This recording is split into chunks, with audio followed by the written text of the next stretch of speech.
Assalamualaikum warahmatullahi wabarakatuh. Perkenalkan, kami dari kelompok 12 yang beranggotakan saya Septius Arizon, NIM 23086260, dan rekan saya Putri Ramadhani dengan NIM 23180049. Kami akan menjelaskan materi mengenai kode etik guru dan BK dalam mata kuliah bimbingan dan konseling. Untuk mempersingkat waktu, langsung saja kita ke pokok bahasannya. Untuk materi pertama itu ada pengertian dari kode etik.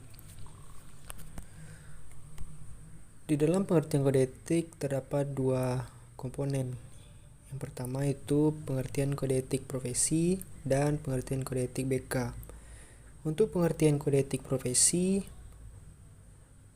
norma-norma, sistem nilai dan moral yang merupakan aturan tentang apa yang harus atau perlu dilakukan, tidak boleh dilakukan, dan tidak dianjurkan untuk dilakukan oleh setiap tenaga profesi dalam menjalankan tugasnya dan dalam kehidupan bermasyarakat dalam rangkaian budaya tertentu.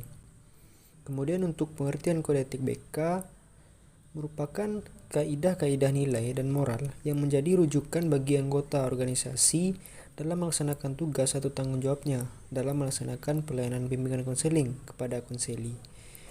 Merupakan pedoman tingkah laku yang dijunjung tinggi, diamalkan, dan ditegakkan oleh setiap anggota Asosiasi Bimbingan Konseling Indonesia atau yang disebut dengan APKIN.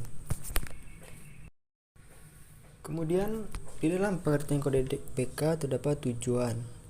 Tujuan dari kode etik BK itu yang pertama, memberikan panduan perilaku yang berkarakter dan profesional bagi anggota dalam memberikan pelayanan BK. Yang kedua, membantu anggota dalam membangun kegiatan pelayanan yang profesional. Kemudian yang ketiga, mendukung misi organisasi profesi, yaitu Asosiasi Bimbingan Konseling Indonesia atau yang disebut dengan APKIN dan divisi-divisinya.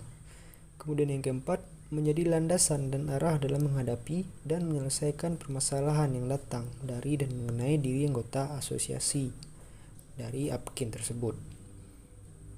Kemudian yang terakhir, yang kelima, itu melindungi anggota asosiasi dan konseli.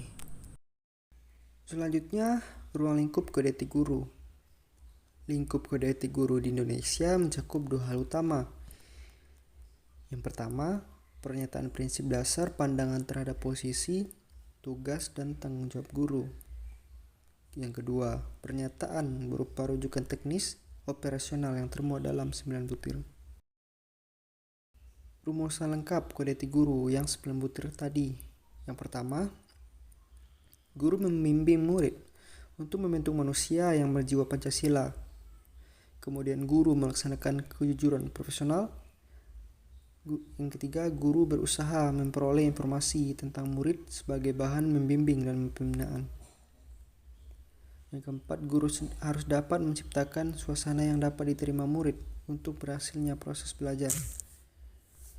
Kemudian, guru memelihara hubungan baik dengan orang tua murid dan masyarakat sekitar agar terjalin hubungan dan kerjasama yang baik dalam pendidikan.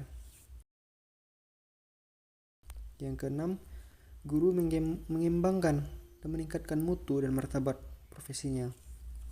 Ketujuh, guru memelihara hubungan seprofesi, semangat kekeluargaan, dan kesetiakawanan sosial. Yang kedelapan, guru meningkatkan mutu organisasi PGRI atau Persatuan Guru Republik Indonesia sebagai bagian atau sarana perjuangan dan pengabdian.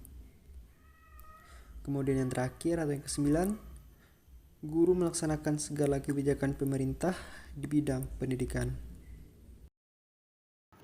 Baik, terima kasih atas kesempatan yang diberikan pada saya untuk menjelaskan subtopik berikutnya mengenai ruang lingkup kode etik BK. Dalam ruang lingkup kode etik BK terdapat 4 pokok bahasan yang utama. Dalam hak dan kewajiban konselor terdapat hak mendapatkan penghasilan dan imbalan jasa. Yang kedua, hak pengembangan profesi dan peningkatan kualifikasi. Yang ketiga, kewajiban menjaga kerahasiaan data dan informasi klien. Yang keempat, kewajiban melakukan supervisi dan konsultasi kasus. Yang kelima, kewajiban menjunjung kompetensi dan integritas profesi. Selanjutnya, dalam hak dan kewajiban klien memuat hak mendapatkan informasi lengkap tentang proses konseling. Yang kedua, hak memberikan atau menarik persetujuan. Yang ketiga, hak atas kerahasiaan data dan informasi pribadi. Yang keempat, kewajiban memberikan informasi yang benar dan jujur kepada konselor. Yang kelima, kewajiban mematuhi perjanjian waktu pertemuan dengan konselor. Selanjutnya, mengenai kerahasiaan. Masalah kerahasiaan dan privasi klien diatur dalam Kode Etik BK. Konselor wajib merahasiakan data, catatan, dan informasi mengenai klien, kecuali atas izin klien atau putusan pengadilan.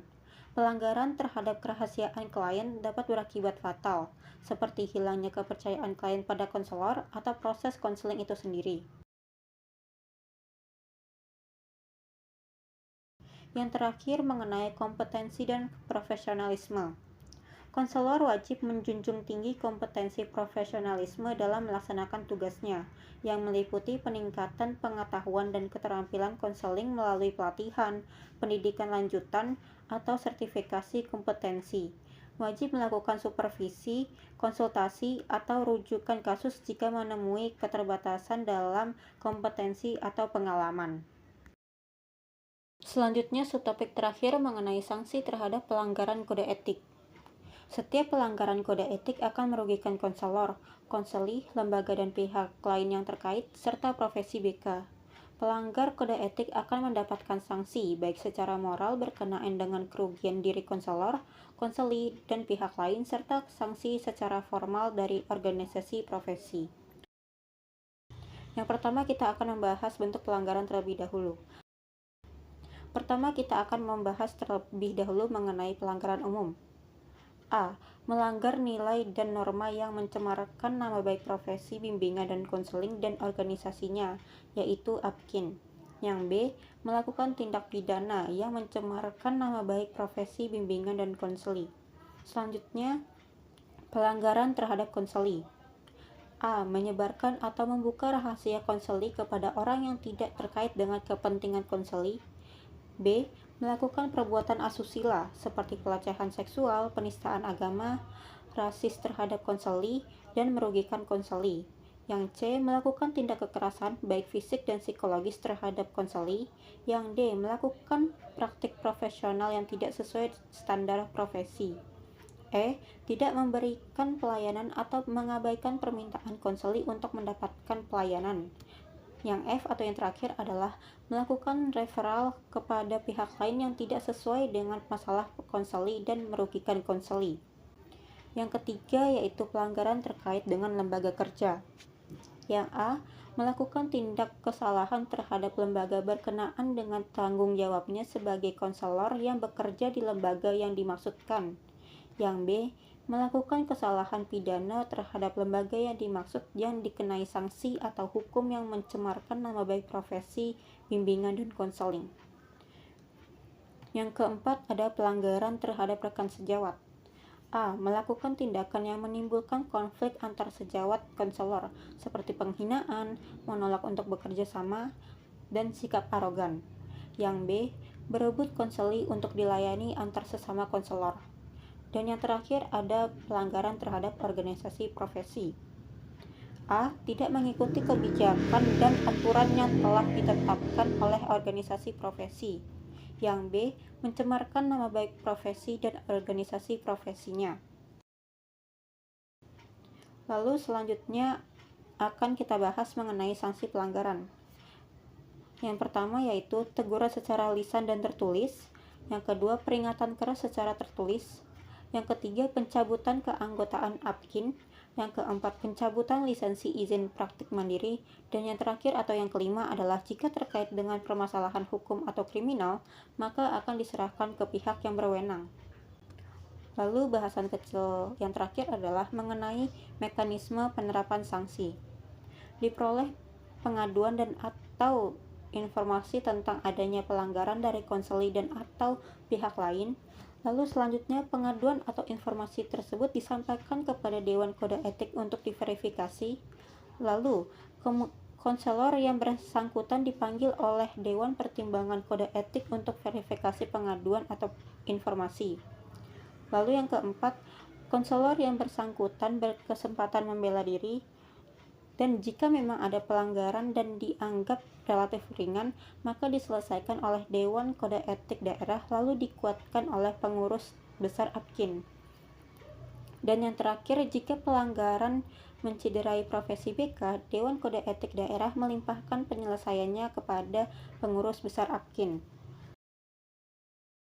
Cukup sekian penjelasan materi dari kelompok kami. Setelah mempelajari materi ini, dapat kami simpulkan bahwa dalam setiap profesi pasti memiliki kode etiknya tersendiri. Begitu pula dengan profesi guru dan BK yang memiliki kode etiknya tersendiri untuk mencapai tujuan yang diinginkan. Guru dan BK pun sama-sama memiliki ruang lingkup, terdapat kerahasiaan dan kompetensi, dan profesionalisme dalam ruang lingkup BK. Dalam menjalankan tugasnya, seorang konselor mungkin akan melakukan pelanggaran yang beragam bentuknya. Maka dari itu, adanya sanksi terhadap pelanggaran sangat dibutuhkan agar pelaku jera dan tidak mengulangi perbuatannya lagi. Saya selaku perwakilan dari kelompok 12 meminta maaf jika ada salah kata dalam pembuatan video pembelajaran ini. Terima kasih yang sudah menonton video pembelajaran kami. Akhir kata, wabillahi taufiq wal hidayah. Wassalamualaikum warahmatullahi wabarakatuh.